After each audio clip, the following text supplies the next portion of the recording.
Buenos días, jóvenes. En esta ocasión vamos a estudiar los temas de inmunidad, el tema 7 y el tema 8 de inmunidad. Para ello nos vamos a aprovechar el libro de Guyton, la 11ª edición, los capítulos 33 y 34. Entonces, como ya he sabido por ustedes, siempre vamos a estar ocupando el librito de la Biblia de la fisiología humana, como es la fisiología de Guyton.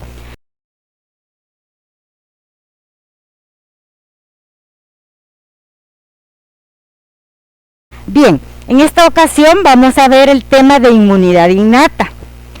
Antes de todo, tenemos que saber en qué consiste la inmunidad. Y vamos a decir que la inmunidad es la capacidad del cuerpo humano para resistir la agresión de agentes capaces de dañar nuestros órganos y tejidos. Estos agentes ya sabemos que pueden ser bacterias, hongos, virus, parásitos, toxinas o moléculas proteicas extrañas para nuestro organismo. Entonces, ¿en qué quedamos con inmunidad? ¿Cómo es que el cuerpo va a defendernos? La inmunidad no es más que la defensa del organismo ante cualquier agresión capaz de dañar nuestros órganos y tejidos. ¿Cuál va a ser ese daño o quién va a proporcionar ese daño? No importa, porque puede ser cualquier tipo de agente extraño, toxinas, moléculas, proteínas, parásitos y hongos que puedan dañar nuestro organismo. Entonces, para eso, nosotros podemos clasificar que en la inmunidad vamos a tener una respuesta inmune. Esta respuesta inmune o respuesta inmunológica que el organismo va a realizar ante un daño o una lesión como la que estábamos hablando, que no sabemos de qué va a ser, por eso se llama innata, porque nacemos con ella. Tenemos las defensas para esas enfermedades que nos pueden dañar. Y la inmunidad innata es de tipo inespecífica. ¿Qué quiere decir esa? Que no importa quién llegue a dañarnos, ya teníamos los ejemplos anteriores en el principio, el organismo puede ser capaz de defendernos. Para eso, nosotros sabemos que tenemos la piel, la mucosa, ¿verdad?, de los diferentes sistemas o de los diferentes organismos, los sistemas retículo endotelial, la fagocitosis como la función específica de las células capaces de defendernos, el sistema de complemento, que va a ser el otro que va a ayudarnos a que se destruyan esos parásitos o esas toxinas o esas células extrañas que nos están dañando, y sobre todo también tenemos los linfocitos citolíticos naturales llamados natural killer, y la inflamación, que es parte también de esos procesos de defensa del organismo, como también la fiebre. Bueno, también podemos decir que esta defensa inmunológica o esta defensa la podemos clasificar en inmunidad adquirida. Esa inmunidad adquirida es de tipo específica, o sea que esa inmunidad no nacemos con ella, sino que la vamos adquiriendo en el transcurso de nuestra vida. Pero nosotros sabemos que tenemos cierto tipo de elementos, como son los linfocitos T activados, que son parte de la inmunidad celular, y los linfocitos B, que son parte de la inmunidad humoral y que van a formar los llamados anticuerpos.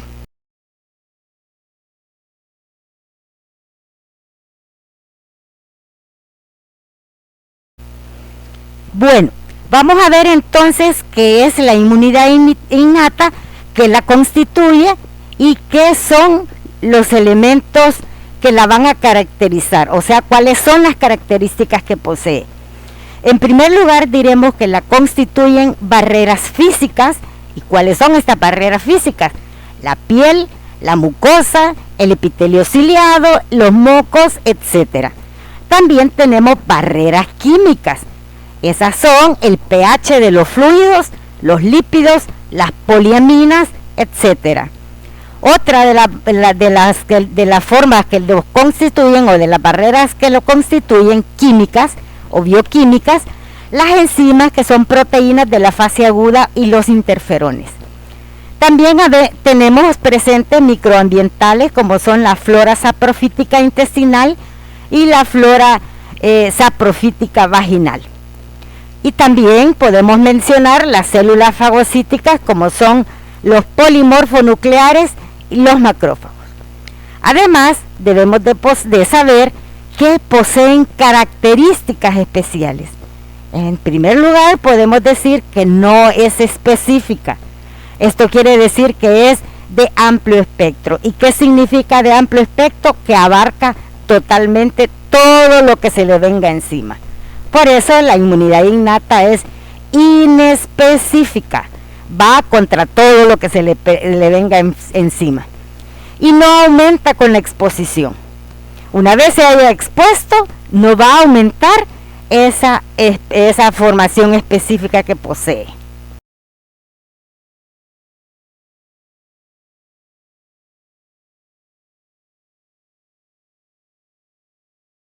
Entonces veamos qué es o qué lo constituyen estas barreras de defensa.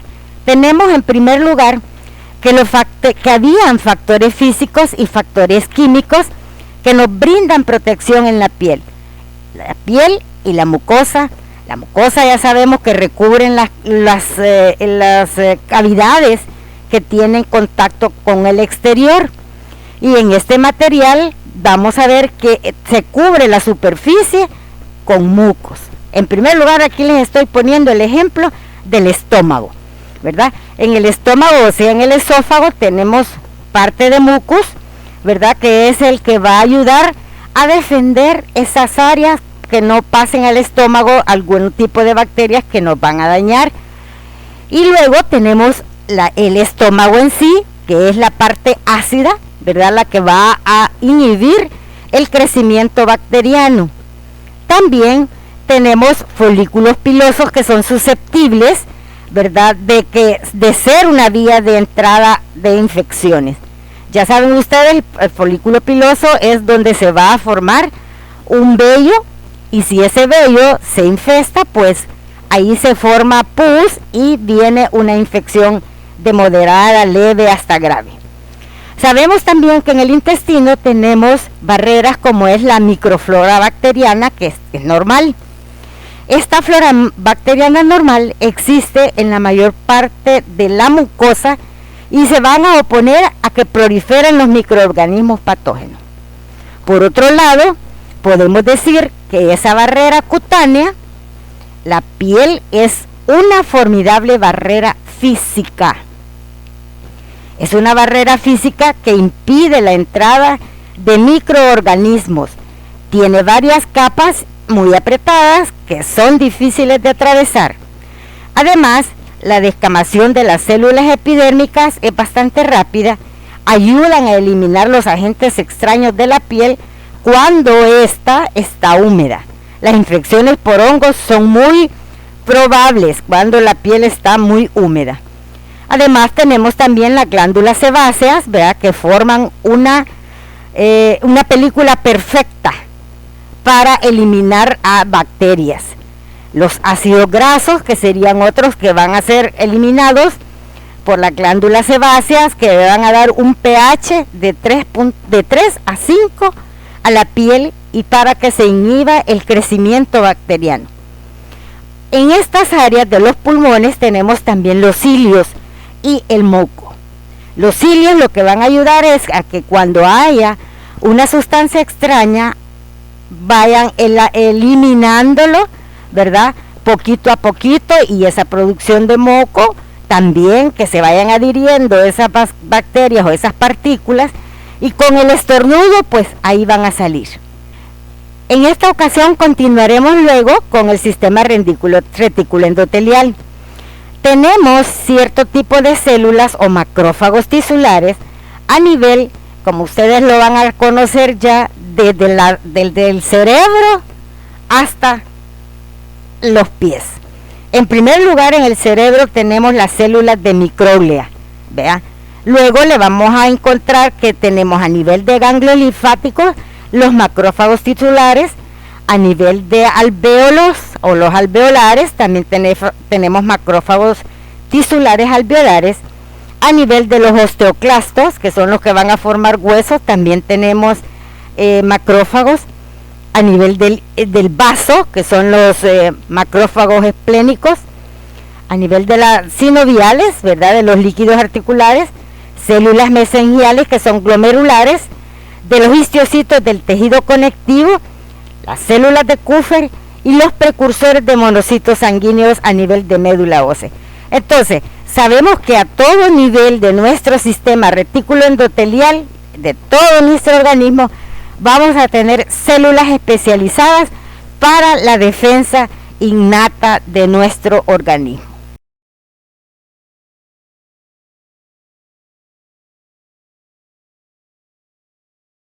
En esta diapositiva vamos a estudiar un poco lo que es la fagocitosis. Los neutrófilos engullen alrededor de entre 3 a 20 bacterias. Los macrófagos hasta 100 bacterias. Estos tienen una sustancia llamada lipasa para inactivar bacilos con membranas lipídicas, como sería el bacilo de Koch, ¿verdad? También podemos decir que los macrófagos y los neutrófilos contienen algún tipo de sustancias que son especiales para realizar sus funciones, ¿verdad?, para poder realizar la fagocitosis, que ya vamos a ver una diapositiva más adelante, en la cual las sustancias que contienen son el peróxido de hidrógeno, que es H2O2, los iones hidroxilo, que es OH menos OH entre paréntesis, el hipoclorito, y para la inactivación de los diferentes microorganismos. Existen sustancias que poseen ellos en su citoplasma. Bien.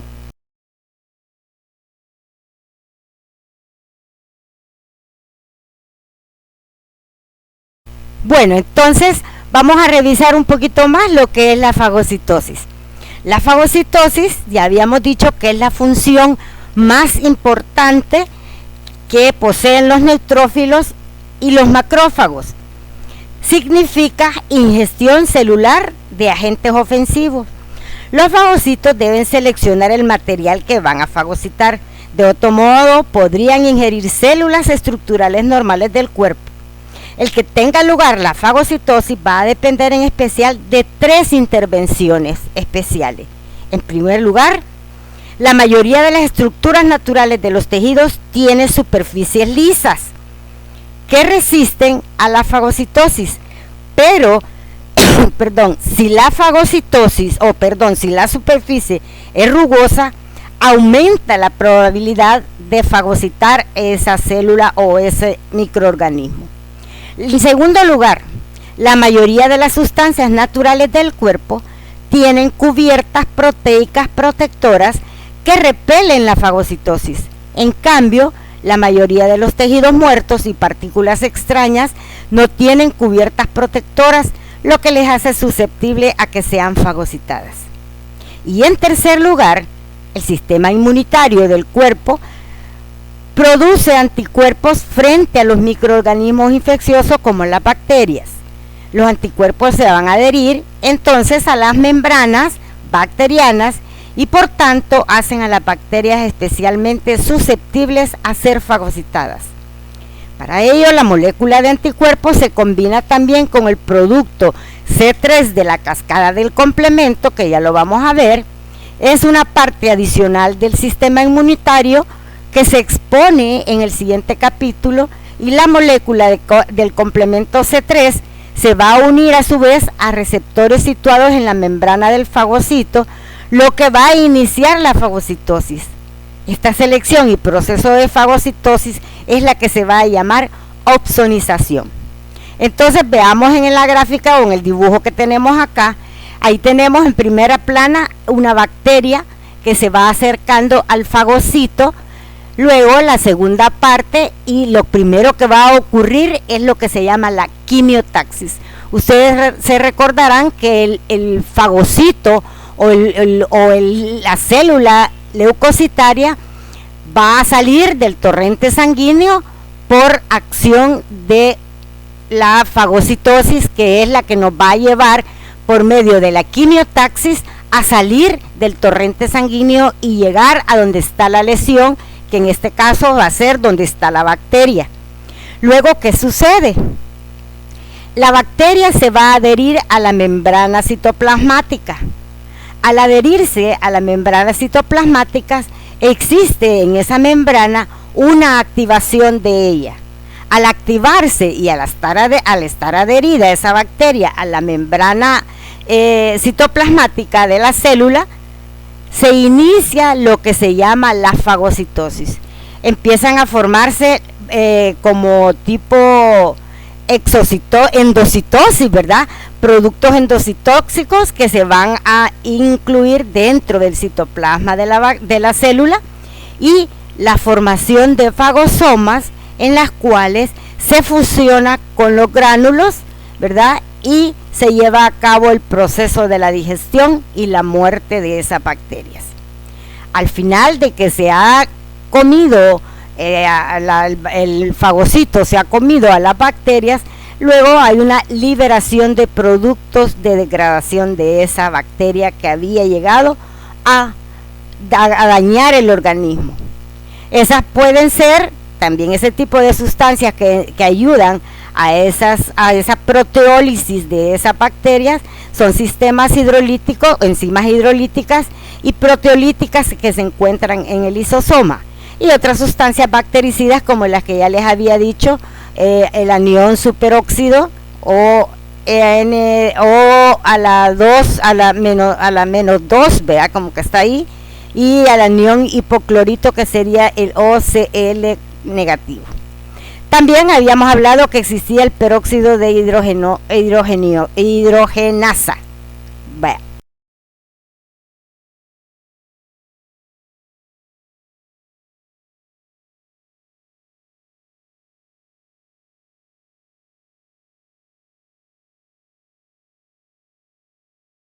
Bien, entramos ahora a lo que es el sistema de complemento.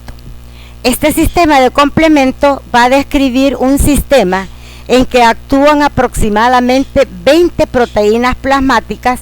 Las principales son 11 de este esquema, desde la C1 hasta la C9, más las proteínas B y D. Están normalmente inactivas, al igual que se acuerdan de los factores de la coagulación, de la cascada de la coagulación, y se van a activar por medio de dos vías, la clásica y la alternativa. Se van formando muchos productos finales a la derecha del esquema y van dando diferentes efectos que ayudan a la respuesta de la defensa. Esta participación de este complemento puede ser dada tanto para la defensa innata como para la defensa adquirida, complementándolas y aumentando su especificidad y su fuerza. Entonces vamos a ver, porque la vía clásica es la primera que vamos a ver, la tenemos al inicio de la parte izquierda. Se va a iniciar con el complejo antígeno-anticuerpo. Este complejo antígeno-anticuerpo actúa sobre una proenzima inactiva, que es la proenzima C1, activándola a la C1 y la van a poner una enzima activa.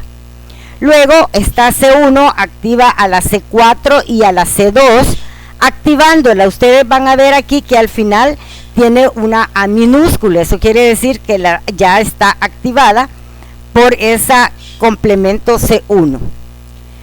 Ese proceso de activar al complejo 4 y 2 va a pertenecer a los mastocitos y basófilos activados por esta fracción del C3, C4 y C5 activados. Tanto estas dos, el C4-2 más el C4 activo, van a actuar sobre el C3b y van a activar al C3a, o sea, el A lo van a tener ya activado.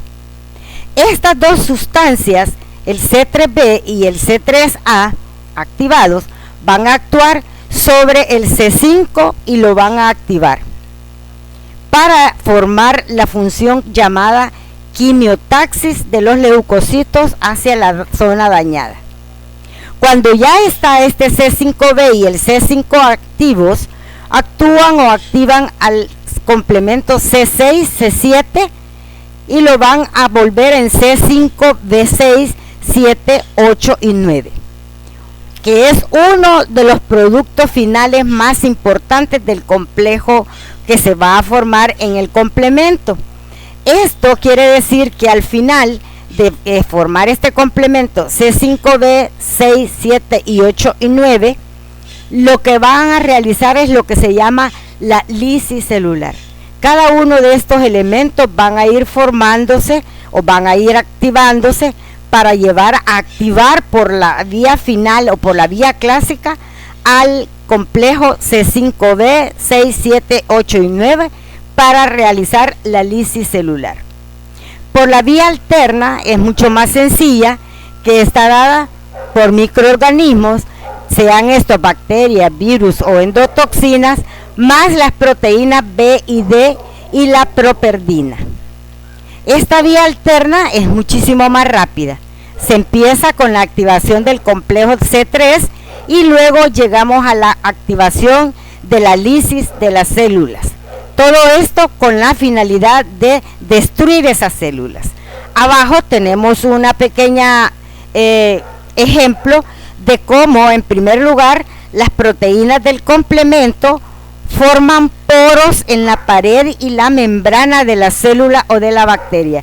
Ustedes saben, la bacteria no va a tener poros en su membrana, pero cuando se ha formado este complejo C5, B6, 7, 8, 9, este complemento se va a unir a la membrana de la bacteria y va a producir ciertos orificios, ¿verdad?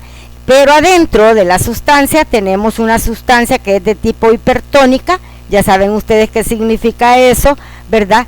Y cuando los poros ya están hechos, permiten que las sales y los fluidos penetren a la célula.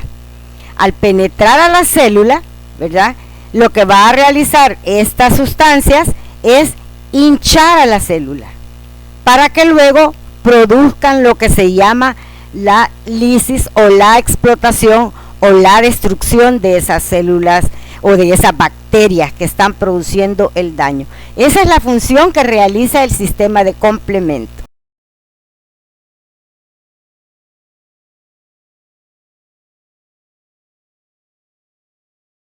Bueno, para que les quede un poco más claro lo que es el complejo del complemento, les voy a dar un resumencito de las funciones de las diferentes fracciones del complemento, valga la redundancia. De la fracción C'1 a 4, la función es neutralización del virus. De eso se van a encargar esa fracción del complemento, desde la C1 a la C4, neutralizar el virus. La siguiente, que sería el complemento C1, C4 y C2, van a tener una acción de cinina, ¿verdad?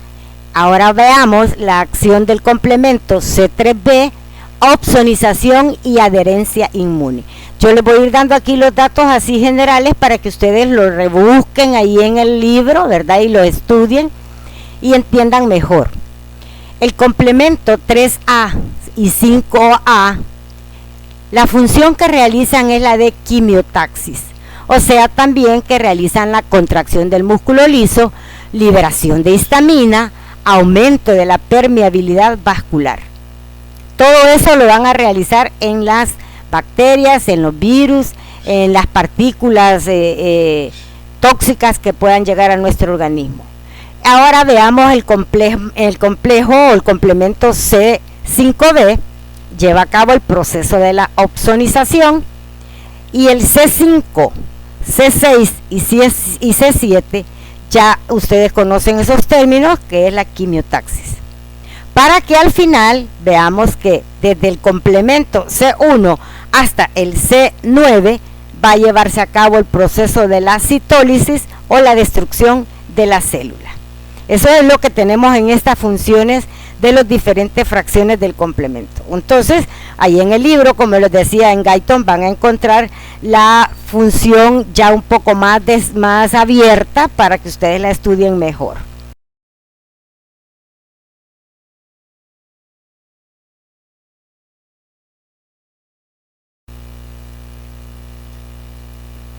En la siguiente diapositiva es otro tipo de regalito que les traigo como que para que ustedes recuerden estas diferencias y las lleven ya para cuando veamos la inmunidad adquirida.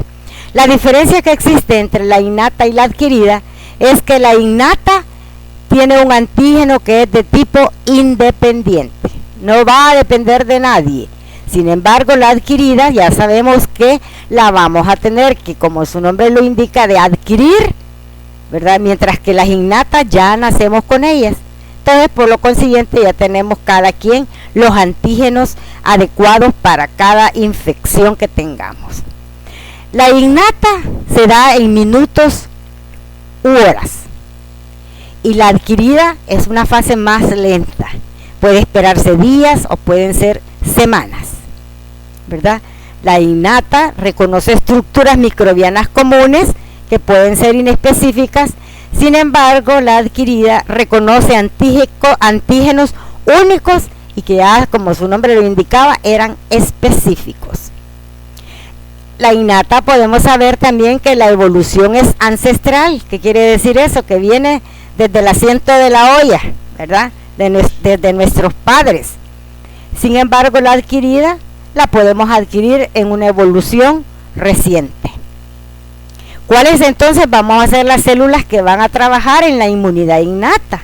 Los macrófagos, las células dendríticas que les mencioné al principio, que son como células estrelladas, las células naturales de las que acabamos de hablar, ¿verdad? Y los polimorfonucleares. Sin embargo, en la adquirida solo tenemos dos tipos de células, los linfocitos T y los linfocitos B. Entonces, la otra característica de la innata es que no tienen una memoria específica. Sin embargo, la adquirida, la memoria inmunológica es específica para determinado antígeno. Y la innata, la podemos encontrar en las células innatas, como habíamos hablado, macrófagos, células dendríticas, polimorfonucleares y todas aquellas otras, las vamos a encontrar en médula ósea y el hígado. La adquirida no, porque como son linfocitos T y linfocitos B, los vamos a encontrar única y exclusivamente en médula ósea y en el timo. Esta es a manera de resumen para que ustedes también vayan viendo las características que presentan la inmunidad innata y la inmunidad adquirida. La inmunología es una ciencia bastante nueva prácticamente y complicadísima. Ahí ustedes pueden ver con las vacunas que están queriendo realizar ahora con el COVID, ¿verdad? Entonces son cosas que no se pueden hacer de la noche a la mañana. Son cosas que necesitan tiempo y necesitan un estudio más efectivo. Bueno, hasta aquí vamos a terminar con la inmunidad innata, para luego en la próxima seguimos con la inmunidad adquirida.